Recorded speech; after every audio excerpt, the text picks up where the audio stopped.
Welcome, everybody, to Together We Serve. Let me ask you a question. I'm going to pull this question up. It's a great question. Are you a warrior for mental health? I want you to think about that for a second. Have you been affected personally, family, friends? A lot of us have, and probably most of us have since COVID and all the stats that you see. My guest today is a warrior for mental health. She's got her own story. But I want you to think about that as you're listening to our show today, how you could be better, help and support people with mental health, and get the resources to make a difference like Kelli is. I want to bring Kelli to the show. Kelli, welcome. Hi, thank you so much for having me. Why should I make mental health matter? Oh, my favorite question. My nonprofit is called Make Mental Health Matter. And the reason why I have that name is because we have to take action towards our mental health. So we want to make mental health matter. We don't want to just talk about it. I'm sure you've heard people say mental health matters or let's talk about mental health. But what are we really doing? We're just talking about it, but we really need to take that action behind making mental health matter. So that's why my nonprofit, I founded it in 2017. Well, it was a thought in 2017, and then I founded it in 2018 after I lost my middle sister to a completed suicide on February 20th, 2017. And I just knew I wanted to do something. I wanted to help people. I wanted to understand. And that's why I started my nonprofit.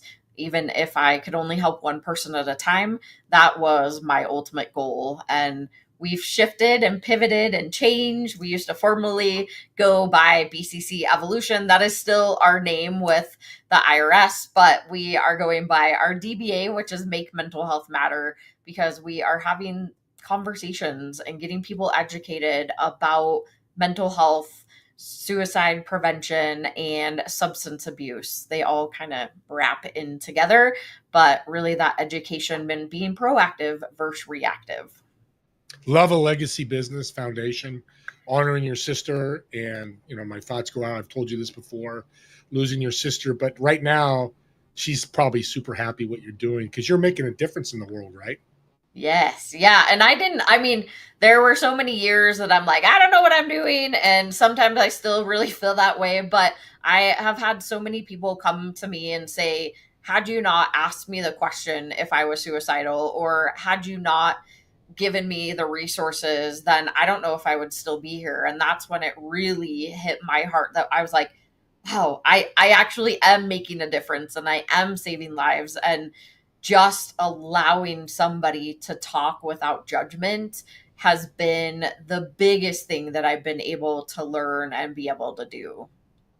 Why the word warrior? A lot of words you could use, leader, and not that it's wrong, but there's got to be an inspiration behind that. Yeah, when we were brainstorming like the words, and I don't know, when I originally started, I said that my nonprofit was a place for survivors, a place for warriors, and the place for those left behind.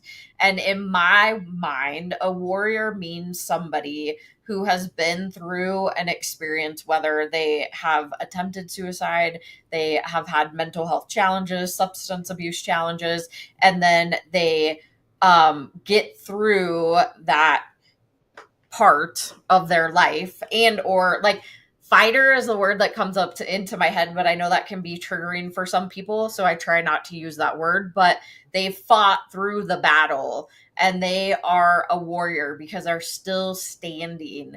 But it also is for those of us that have lost somebody to suicide or overdose. We are also warriors ourselves because this is a journey that you can't really explain to anybody.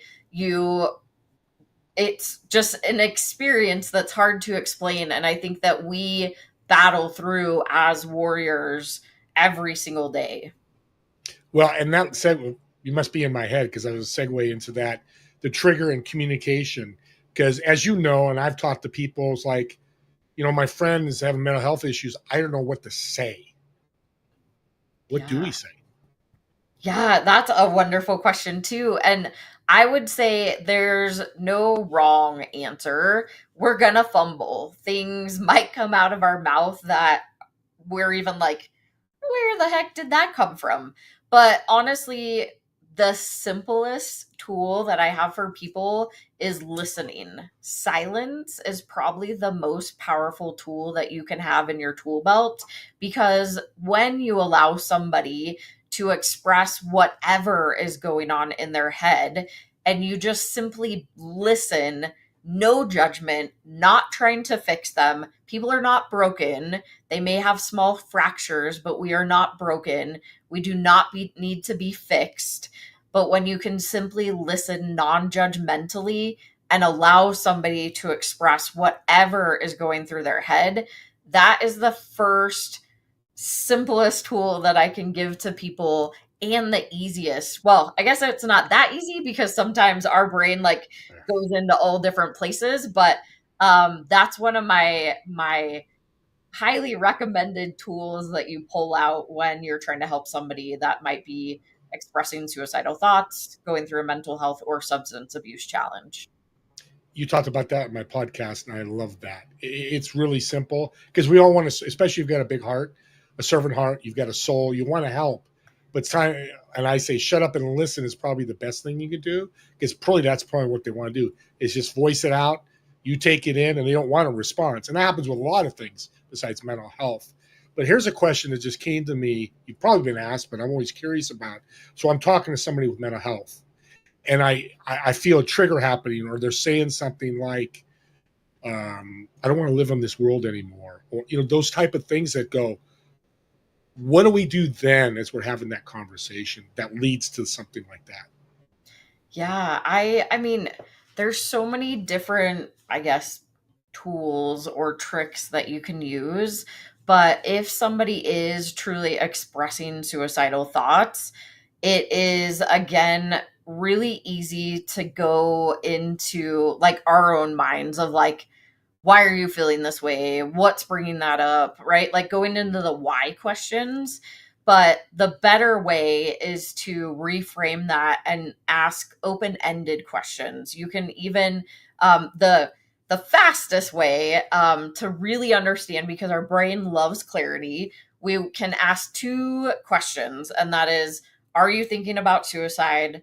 Are you thinking about killing yourself? And I know those sound really harsh, but again, the brain loves clarity. And if they're truly feeling that way, sometimes it actually makes them feel relieved when somebody asks those questions, because they're like, oh, wow, I can trust you. And oh, wow, you really care.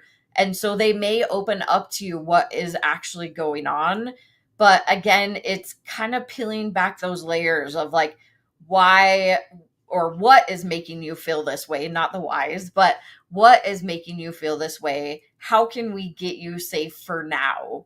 And that's one of the biggest lessons that I've learned, is that suicide or suicidal thoughts in general are time limited, like the action part of it, of when they take action towards.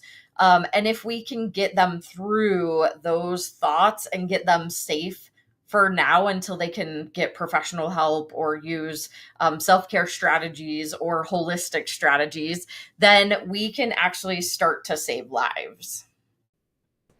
Wow, that was a very intelligent answer. I'm listening to you, my head's spinning like that is because you're not telling them, are you thinking about, you're offering a question of, are you really thinking about it? Or is it, which happens a lot, I've seen it, people try it, they're not really want to die by suicide. And that's a quick thing that I know Kelli knows. Hey, for you out there, I've learned from other professionals, don't say die by suicide, not committed suicide. And you've told me about that. It's a lesson I've learned, I'm working with, because it changes the whole framing of how they took their life. It's a game changer. I've used that a lot. No, so I like the intelligent how you're answering that, because my first thought is, okay, who do I connect them with? Doctor, do I call their mother? Is that something to think about too, or avoid that? Yeah, no, definitely. So my lights just went off. Sorry. I'm like, Yeah, I it's have to okay. move for them to You come look back on. perfect. You look great. I was like, wow, my face got really bright. So the live TV.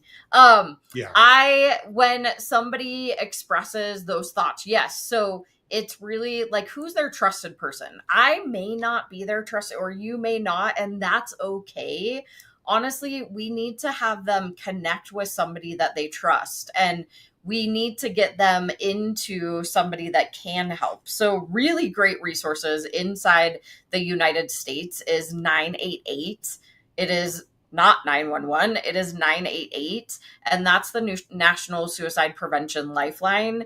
You can also I actually, it's kind of interesting that we're talking about this, because I just took a training this last week on Monday and Tuesday, and it's called Assist. It's Applied Suicide Intervention Skills Training. And it was probably one of the best trainings that I have done within all the learnings that I've now acquired over the past 7 years. And it really teaches you how to have those conversations, because it's not a conversation that we have every single day, but we can get them the help that they need. And if we can get them to a trusted person that will be able to talk to them about what's going on, because again, sometimes it's not us. And sometimes, like if you're a parent of a child that might be expressing suicidal thoughts, you may not be their trusted person. And I know that's a hard pill to swallow, but when we can open up that conversation, ask the open ended questions to get a little bit more information, and then we can create a safety plan together. We want to collaborate on this process. It's not me telling you what to do, it's us together. What do you feel comfortable with doing? Who is it that you feel comfortable talking to? And how can we make this plan together so that we're getting to this next phase of, are you going to talk to a psychologist? Are you going to a holistic provider? Like, who's that person that can work on like the deeper issues that are happening? I'm going to tell you right now, you're incredible Thank you. because your 7 years of training, you're not just starting a foundation, taking money and, hey, here's where to go. You're trying to, well, you are learning the best ways to help people deal with this, or you deal with it when you get people. And I love you for that. I seriously, because a lot of people start foundations and think, I'm going to save whales. I don't know why I keep picking that one. And that's okay. There's nothing wrong with that. But do they learn about it and understand it? Will you have a complete understanding with this? So I want to make that point because that's so powerful. Um, Together we serve. It's about community. How can we serve as a community? Talk about your community and how you serve mental health. Yeah, so we, again, ours is all education based. So everything that we do is education, from our classes to our events to me speaking on stages. I also have my own show, which Steve, you came on. It's called Make Mental Health Matter Show. And I ultimately bring people resources. So there are lots and lots of resources out in this world. However, we may not know about all of them. So I'm trying to bring them on my show to be able to offer any tips or tools, because I learn every single day. There is no way that we can go about this world and not learn. So I want to up level my skills all the time. And that's really, I mean, my whole goal is to get people to be proactive versus reactive. And I know that's hard, because most people that come to me are when a family member is in crisis or they are like severely struggling. But how cool would it be to be in a place that these are just open conversations every single day? Like, I'm walking down the street and somebody says, "Hey, how you doing?" And you're like, "You know what? I'm having a really crappy day, but that's okay. I'm not looking for you to fix me. I'm not looking for you to change my situation. I just need you to know about that." And that's okay. So we're just really trying to change that conversation with my nonprofit and open up this space that we can really truly start to save lives through conversation and connection. How important or unimportant is isolation for people dealing with mental health? Oh, it is not a good thing. Yeah. So COVID has taught us a lot of things, right? So although I don't really like to talk about the pandemic. Nobody really does. But we have found, especially in the mental health space, we know we're all mammals. We are not conditioned to be isolated. We are conditioned for connection and community. And that's why we really are seeing now some of the effects that are coming out of COVID, because we were isolated. We didn't have that connection. And even if you are a person that is more introverted in energy, you probably found that by the end of being isolated, you're like, I need people. And that goes the same way. We need that connection. We need the community. And that is actually been scientifically proven that those two things are what will actually start to save people's lives, especially as we talk about mental health and suicide. So those are just some things that we just need to start focusing on, is that community and the connection. Yeah, and COVID, and here's the crazy thing about mental health, and it's probably the wrong word to use, but yeah, it is the wrong word. But let's leave the context. It's been around for, I mean, suicide's been around for 20, 30. I mean, I'm 63. I know in my 20s people have, died by suicide. Did COVID just like amp the game up? Or has it just always been there and we just are aware of it now because of COVID? So I think it's a little bit of twofold. One, there is a lot more people in this world. Two, we have access to media at our fingertips. And so, and I guess the other thing is that it's probably being reported more. So we have the ability to know the stats, but also it has been amped up due to that isolation piece and not knowing where to go. I know, at least, so I'm in Colorado and we are at the bottom for mental health resources. I mean, we used to be 50 of 50 and now we're 31. So we're starting to get better, but it all depends on where you live and what access you have to resources. And so that's part of the conversation that we have, is like, how can we make this better? How can we bring resources to people? Are you seeing the government more involved with grants, funding, or resources as well? Yes, Colorado is trying. They really are trying.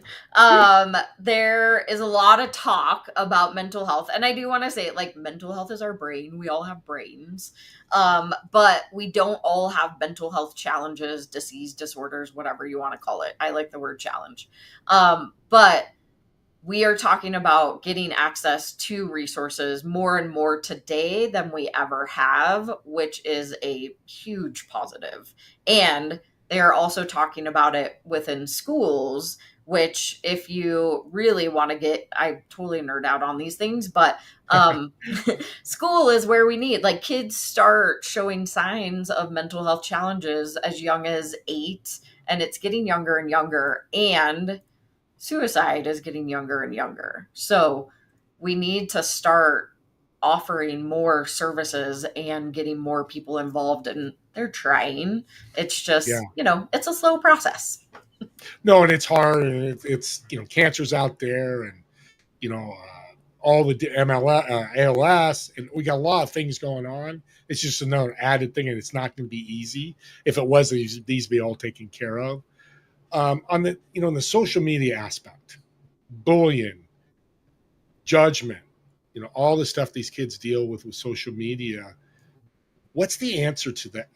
There's not an answer, but what's a moving forward step that parents can do to keep their children from this exposure of all this that leads to mental health? Yeah, I mean, bullying is its own uh, area of subject. If you really want to talk about that, it starts with the parents.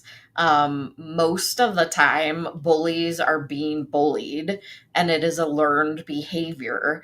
So if you really digest that and you're a parent, you might have to look at yourself. And that's kind of hard to do also. But most of the time, there's a history of a learned behavior when we talk about bullying, or there's an underlying, whether it's a mental health challenge, a physical challenge, like something within that kid is causing them to lash out is the word that I'm going to use. That may not be the right word, but most of the time, bullying is a learned behavior or a pack mentality. And so we have to get better as parents. We have to get better as teachers. We have to get better as caregivers to call out the kids when they are behaving badly. And I just don't think that schools do enough in that space. And we know that, but how can we change it? And I mean, it's been something from like way back in the day, right? Like sarcasm. If you think about sarcasm, it's a form of bullying. We don't always necessarily think about that. And so there's a lot of layers to that, but I think we just have to be better as adults and humans Yeah. in how we raise and treat youth, because they're just like little sponges. They just absorb everything. Yeah, and it's I want to mention the social media on Netflix. It's a documentary we've talked about. I know you're an advocate for it, like I am. Be prepared, audience, when you watch it. It's what's the word I want to use, Kelly? It's enlightening, but Rough. not in a good way. Rough. That's a great word. It's rough. But if you want to learn more about what this is all about, there's a place for social media. We're both not saying it shouldn't be there, but like anything else, school, we'll talk about education. How important is that? Yeah, so that's like I guess one of my other soapboxes. Education, the aspect of education is, I think that it's all about socialization. I mean, if you look at public schools, private schools even, but schools in general, it's all about the socialization aspect. If you think about grade school, K through 12, it's about socialization. And any kid can go Google things now, right? They can go use a chat GPT. Like they can find the information at their fingertips. But what they really need to learn in school now is the socialization aspect. Finances would be a great thing. I think we should bring back home ec and wood shop. Like those things were really, really important. I think we should learn how to balance a checkbook. I think that we should learn how to do the dishes. I think we should learn how to take care of the finances as far as when you move out from your home. I think there's a lot of other things that can really truly be learned within education right now, especially those social skills. Like that's what I think education should be for. And I think it's important for kids to be a part of that and go to school and have the ability to be able to learn those skills. Yeah, and we know the education, the school system, it needs work. Let's just be flat out honest. It does, and what that is, me and you're not going to answer that. I'm not going to speak for you, but you understand. We can't change that. So mental health challenge, and I like that. I think I like the word challenge because it means you can overachieve it. When it's a challenge, you can work hard to overachieve it. There's so many legs to this. There's bullying, there's addiction, more than the three that you said. What do you think is the one that's the most harm? Does the most harm, actually? I've never been asked that question before. I mean, I know for a fact that like bullying leads to so many of the other things, right? Story that when I first started my nonprofit in 2018, we started mental health first aid classes, which is like first aid, but for your brain. And we had a mother and a grandmother of a 9-year old that had just died by suicide in the class. And it was due to bullying. The reason why he died was due to bullying. And it leads to, I mean, there's so many people, especially that I bring even on my show, they talk about when they were younger and they were bullied, and then it led to whether it was substance abuse or suicidal thoughts. They just keep kind of piling on top of each other, and then eventually, because it's like trauma after trauma after trauma after trauma, it's got to go somewhere.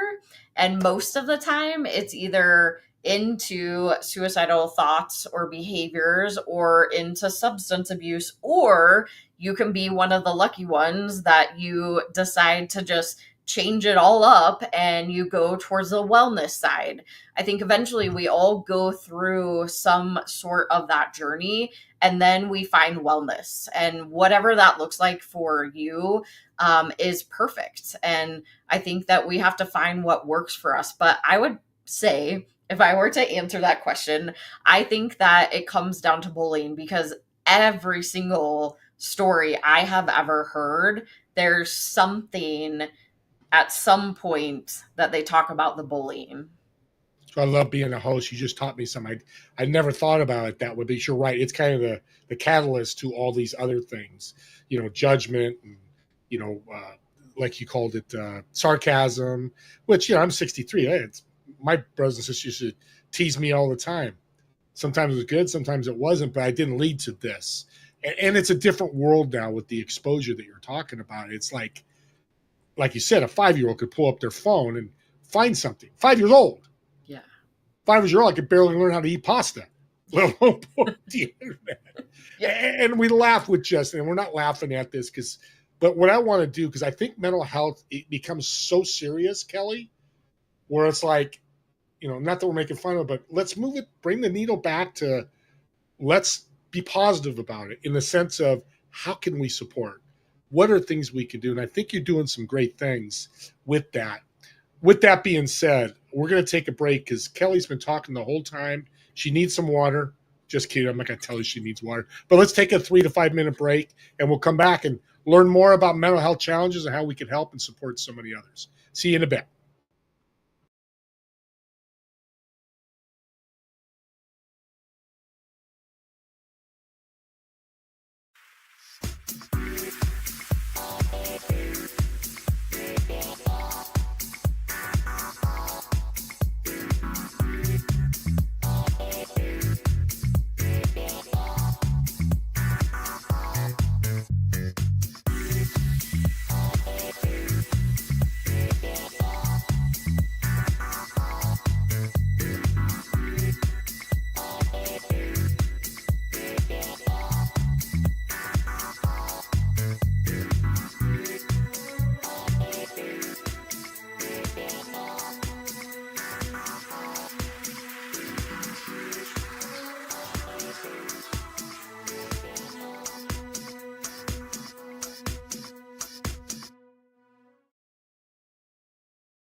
We are back.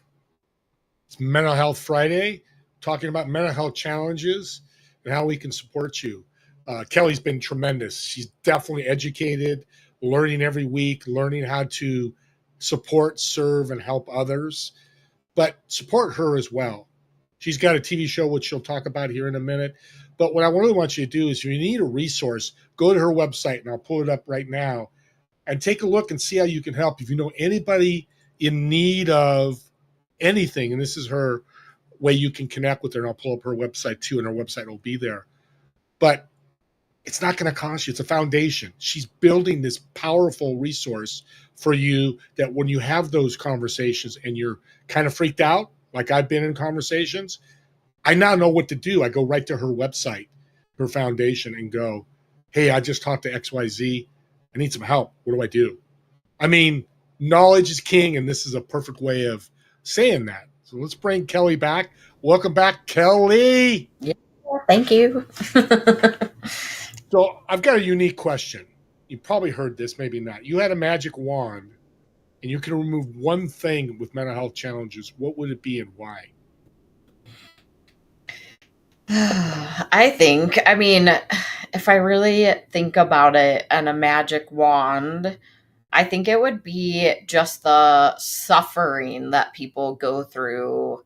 And when I say suffering, I mean really truly cannot get out of whatever is going on. I never want anybody to feel completely alone, like they have no other option. And when I think about somebody really suffering, that's what I think of. And if I had that magic wand, because most of the time people don't want to die by suicide, they just want the pain to end. And if that pain could go away, although I think that in some way pain can be empowering, I still think that those that like really truly suffer and struggle with mental health challenges, that's what I would take away. You made an interesting comment there. People, I don't know how many, but there are people out there that have died by suicide that wouldn't have, that just wouldn't done it. Yeah. Because of resource somebody, and this is the power of what you're doing. And I heard this a number of times through therapists and through you when I had on my show. It's interesting to me. We could solve this problem. Yeah. But the isolation part's the key. This leads to some comments on your website. Very interesting to me. And you don't know I'm doing this, so I'm pulling this up right now. So you wrote, well, the three words I want to talk about first: awareness, conversation, and education. Powerful words. What's the story behind that? I was trying to figure out, what do we do? So when I first started my nonprofit, it was kind of a side project for me. I had my story. I had no idea what I was doing as a nonprofit. And I was really trying to figure out, what do we do? And I was just doing everything and anything that I possibly could. And I was like, I'm going to save the world. And then I realized once I jumped in full time in 2021, one, I can't save the whole world without saving my community. So I had to scale back significantly. And that was when I was like, okay, well, what do we really do? Because now I'm doing this full time, and I had to rebuild the business aspect. Like, nonprofits are businesses, they just have a tax status, but they should be built as a business. And that's where I had to get to understand, what is it that we do. And that's where awareness, conversation, and education came in, because I was pulling all the things that I already did and then figuring out where they fit. And so awareness, we should all be aware that we have mental health. We all have a brain, but not all of us have mental health challenges. And there are certain things that help with our mental health, like travel, music, art, really simple things that maybe we do on a daily basis. So that's where the awareness piece comes in. It's like the alternative things that maybe you didn't think about prior. Conversation. This is probably like one of the biggest in addition to education, but conversation. what is the conversation that we're having about mental health? And that's where my show came in, is that we need to start having hard conversations. I didn't think I would be a person that wanted to have hard conversations, but I do now, and I love having those conversations.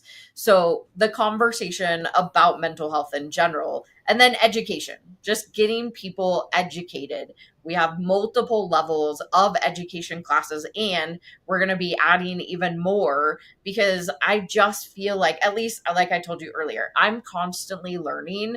I don't know everything.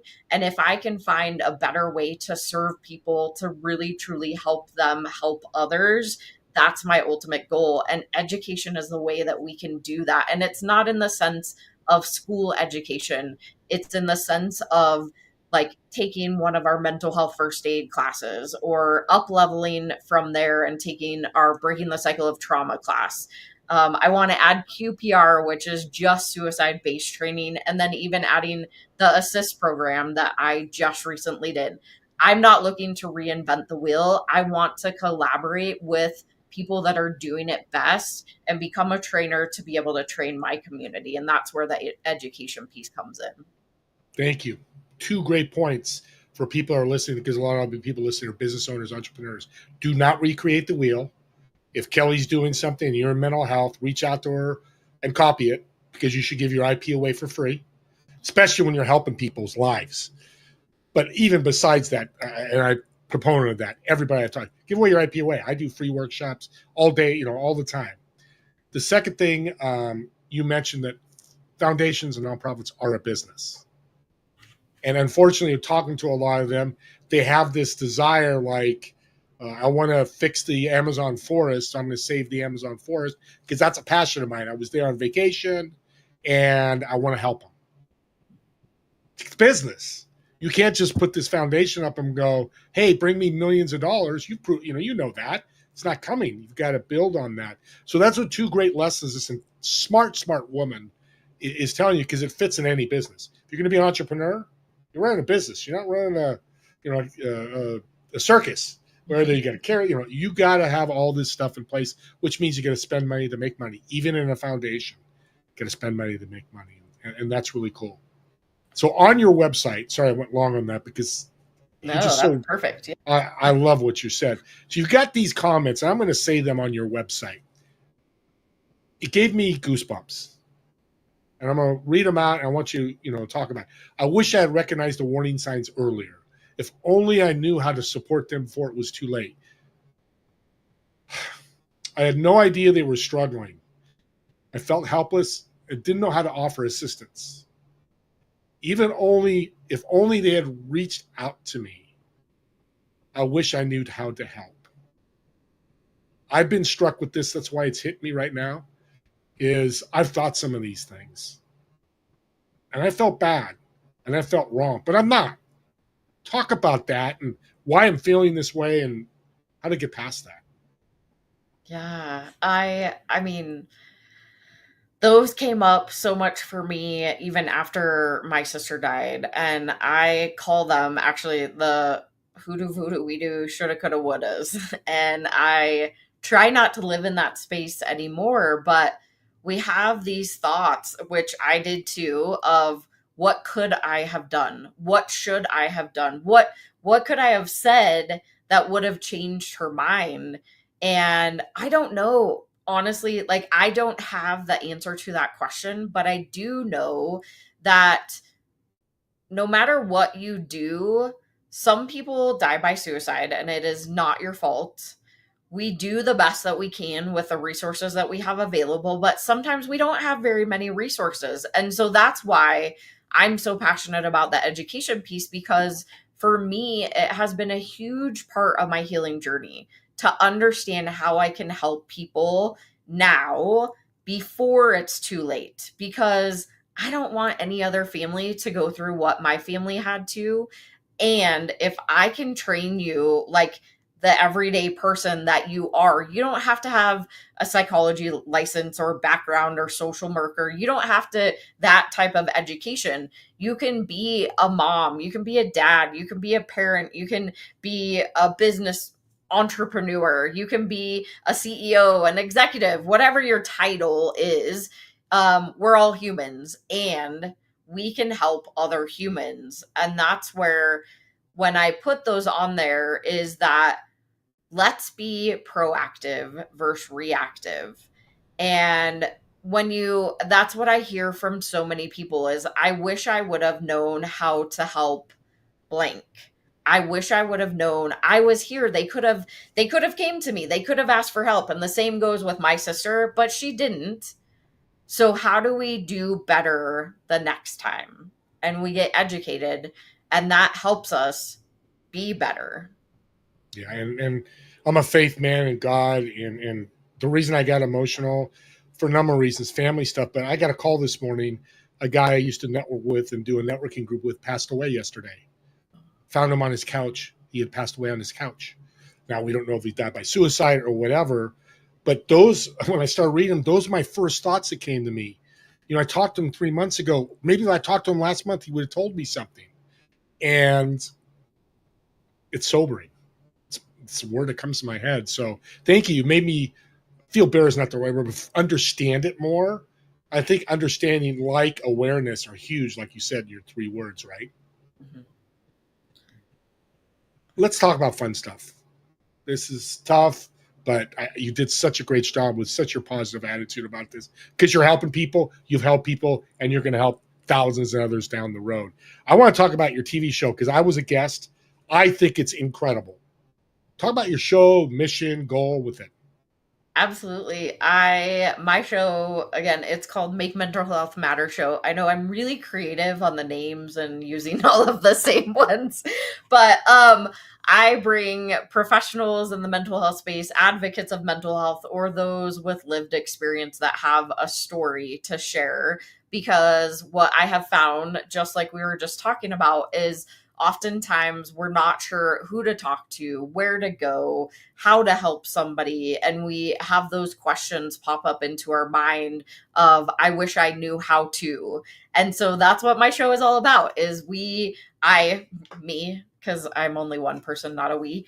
I bring guests who are, they're sharing their story, and most of my guests actually have a story as to why they do what they do now. And it's just really empowering. They give you tools and tips and tricks, and also just take you along the journey of whatever they've been through in this life. So I am also on E360 TV. My show is at 5 p.m. Mountain Standard Time, Mountain Daylight Time, whatever we are right now. But Colorado time, that's probably better. And it's every single Monday, and I am on E360 TV and Dream Vision 7 radio. So it is syndicated to radio. And I mean, every single guest that I've had has just become part of the family. And I love that I can access them at any point in time, and they can access me, and we can just help to help others. What day? What time? What day is it? It's on Mondays, every single Monday. Yep. I'm going to fix that. I'll bring that back up. And a shameless plug, we're in the same network, Achieve TV.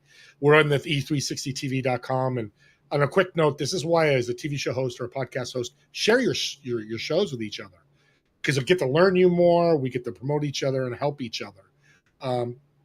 With the TV show and your foundation, how are you marrying those two together? Yeah, it's all in that conversation piece. I mean, our nonprofit, everything that I do pretty much is centered around my nonprofit at this point. But again, I do it full time. So I have my TV show, and I'm able to bring on guests that are in the mental health space, and then outside of the mental health space that also have a lived experience or a story to share. And so they go wonderfully together. The cool part is, and I know Steve and I were talking about this earlier, but if there's ever a sponsor for my show specifically, you're actually donating into Make Mental Health Matter. You're not donating to my show only. You're actually, the money is going back into our organization, which is kind of a really cool perk for anybody that ends up sponsoring my show. Well, you read my mind again. This is why I think we're sister brother from another mother. How can people donate? without being a sponsor of the show, just want to jump on your website? Is that how they donate? Yeah, the best way is you can become a warrior for mental health too. You get one of these really super cool shirts that you can wear around and show people that you are a warrior. And it's only $19 per month, which is 63 cents per day. You can't get anything anymore for 63 cents. So it's really, and that actually, I know it sounds like a really small amount, but honestly, the small amounts as they compound like help us the most. And it runs all of our programs. So 100% goes back to our programs. And you can come on my show if you have a story to share or you're an expert in the field. Reach out to me too and come on my show. I think I donated, but if not, I'm going to donate again after the show. So audience, follow me, or if you're listening to the recording, follow my lead. I'm going to be a true leader and jump in and donate, because 10, 15, 20, $50, don't worry about your number, because it all adds up. Absolutely. And the universe changes as well. I got a fun question for you. I don't know how you're going to answer this. This is going to be great. If you're on a private jet, one of these millionaires said, I'm going to fly you anywhere. Where would you fly to? Just you. And who would be your passenger with you, dead or alive? Oh, that's interesting. I would actually, my like dream place to go is Ireland. I have always wanted to go to Ireland because I mean, the castles and all, I don't know. It's so funny because I always say that I want to go to the Jameson factory and the